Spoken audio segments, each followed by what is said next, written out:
আসসালামু আলাইকুম। Real village cooking চ্যানেলে সবাইকে ওয়েলকাম জানাচ্ছি। আজকে আমি বানাবো মিষ্টি চাঁদ পিঠা। এই মিষ্টি চাঁদ পিঠা বানানো খুবই সহজ আর খেতে খুবই টেস্টি। বাঙালিরা পিঠা পছন্দ করেন না এমন খুব কমই আছে। সবার প্রথমে আমি এখানে 1 বাটি পরিমাণে জল নিয়ে নিয়েছি। জলের মধ্যে দিয়ে দিচ্ছি স্বাদ অনুযায়ী লবণ। জলটা গরম হয়ে এলে ও ভালোভাবে ফুটলে এর মধ্যে আমি দিয়ে দেবো চালের আটা। দিয়ে দিচ্ছি 1 বাটি পরিমাণে চালের আটা। চালের আটা দিয়ে আমি গ্যাসের ফ্লেমটা লো করে দিচ্ছি এবং এভাবে অনবরত নাড়তে থাকবো। খুব ভালোভাবে আমি মিশিয়ে নিচ্ছি।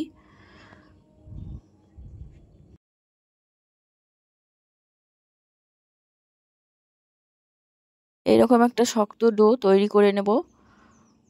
আমার চ্যানেলে যারা নতুন তারা চ্যানেলটা প্রথমে লাইক করবেন, সাবস্ক্রাইব করবেন এবং বেল আইকনটা প্রেস করবেন। আটার ডোটা আমার হয়ে গেছে। এটা আমি রেস্টে রেখে দেবো ঠান্ডা হওয়ার জন্য।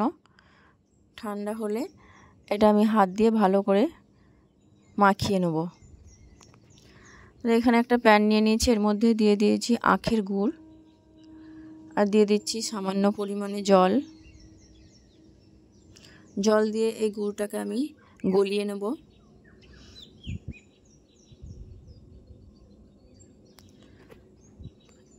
একটা চামচের সাহায্যে এইভাবে নাড়াচাড়া করে আমি গুড়টাকে গলিয়ে নিচ্ছি। ফুটে উঠেছে, একটা আমি এলাচকে থেতো করে দিয়ে দিলাম। এলাচ দিলে এর স্বাদটা ভালো আসে। এবার দিয়ে দিচ্ছি আমি কিছুটা নারকেল কোড়ানো। নারকেলটা আমি এর সঙ্গে ভালোভাবে মিশিয়ে নিচ্ছি।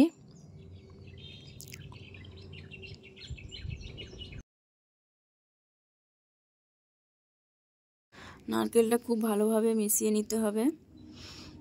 এবার আমি এর মধ্যে দিয়ে দিচ্ছি কাজু। কাজুটাকে আমি গুঁড়ো করে নিয়েছি। প্রথমে আমি রোস্ট করে নিয়েছি, দিয়ে গুঁড়ো করে নিয়েছি। দিয়ে দিলাম কাজু বাদাম।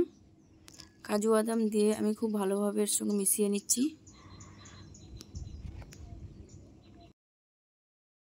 এটা আমি অনবরত নাড়তে থাকবো।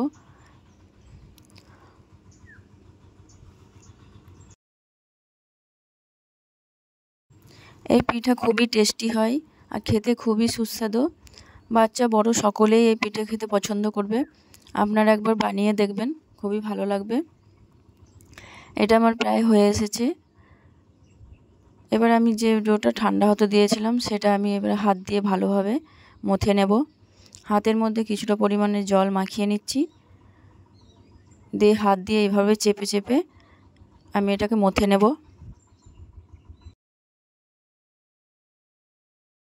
এইভাবে হাত দিয়ে চেপে চেপে খুব ভালোভাবে মথে নিতে হবে। খুব নরম এবং সফট একটা ডো তৈরি হবে। আমি খুব নরম এবং সফট একটা ডো তৈরি করে নিয়েছি। এবার এর মধ্যে থেকে আমি সামান্য পরিমাণে নিয়ে আমি লেচি কেটে নিচ্ছি। এই যে এরকম করে নিয়ে আমি লেচি কেটে নিচ্ছি।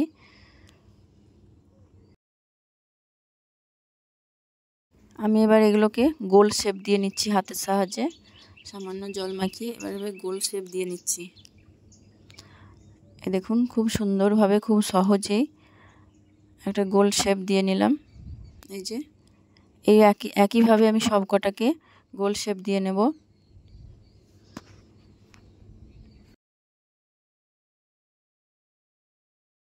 আমি একটা একটা করে পিঠে বানিয়ে নেব। প্রথমে আমি সামান্য ময়দা ছড়িয়ে দিলাম, দিয়ে এর মধ্যে আমি একটা করে লেচি নিয়ে বেলে নেব। আমি একে একে বেলে নিচ্ছি।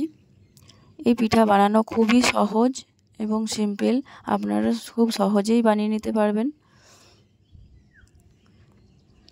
এই সাইজটাই থাকবে, খুব বেশি পাতলা নয়, খুব বেশি মোটা নয়। এবার এর মধ্যে আমি দিয়ে দেবো পুর। যে নারকেলের এবং কাজু বাদামের পুরটা বানিয়ে রেখেছি সেটা 1 চামচ পরিমাণে দিয়ে দিচ্ছি। আপনারা এখানে বেশি বা কমও দিতে পারেন। আমি এখানে 1 চামচ পরিমাণে দিয়েছি। এবার চারিপাশে আমি হাতে করে জল নিয়ে আমি মাখিয়ে নিচ্ছি। এবার এক সাইড থেকে তুলে এইভাবে ফোল্ড করে নিচ্ছি। 4-5টা চেপে চেপে দিলাম। হাতের সাহায্যে আমি একটা ডিজাইন বানিয়ে নেব।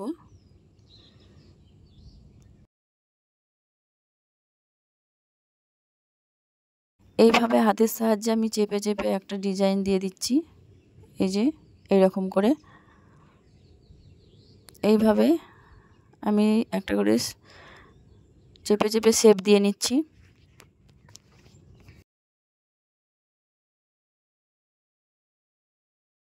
শীতের দিনে পিঠে তো সব বাড়িতেই হয়, আর আপনারা এই শীতে এই পিঠে বানাবেন, খেতে খুবই ভালো লাগবে আর বানাতেও খুবই সহজ।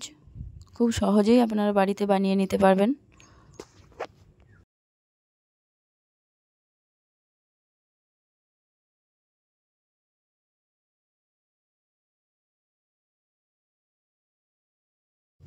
এইভাবে আমি একটা শেপ দিয়ে নিয়েছি। এই দেখুন, খুব সহজেই এই ডিজাইনটা করা যাবে। আপনারা যে কোনো শেপ দিতে পারেন। এইভাবে আমি সব কটা শেপ দিয়ে নেব। এই দেখুন, খুব সুন্দরভাবে দেওয়া হয়ে গেছে। এইভাবে আমি সব কটা দিয়ে নেব। এবার আমি একটা কড়াই চাপিয়ে দিয়েছি, এর মধ্যে দিয়ে দিচ্ছি ভেজিটেবল অয়েল। অয়েলটা গরম হয়ে এলে এটা আমি লো ফ্লেমে করে দিচ্ছি। এবার একে একে করে আমি সব কটা ভেজে নেব।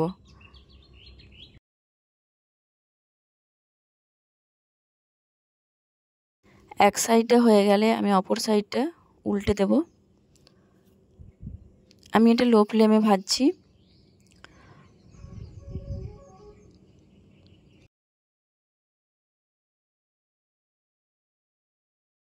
এই দেখুন, পিঠেগুলো খুব সুন্দর হচ্ছে। এটা আমি প্রায় হয়ে এসেছে, আমি তুলে নিচ্ছি। আবারও একটা দিয়ে দিচ্ছি। এইভাবে আমি সব কটা ভেজে নেব। একটা প্লেটে আমি সার্ভ করে নিচ্ছি। এই দেখুন, মিষ্টি চাঁদ পিঠা বানানো খুবই সহজ এবং খেতে খুবই টেস্টি। আপনারা বাড়িতে অবশ্যই বানাবেন। আর আমার এই রেসিপি আপনাদের কেমন লাগলো কমেন্টে অবশ্যই জানাবেন। লাইক করবেন, সাবস্ক্রাইব করবেন। এই দেখুন, আমি একটা ভেঙে আপনাদেরকে দেখাচ্ছি। খুবই গরম পিঠেটা।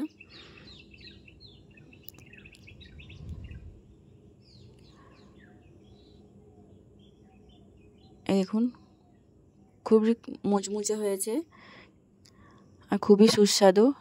নারকেল এবং কাজু বাদাম একসঙ্গে দেওয়াতে এর স্বাদ আরও বেড়ে গেছে।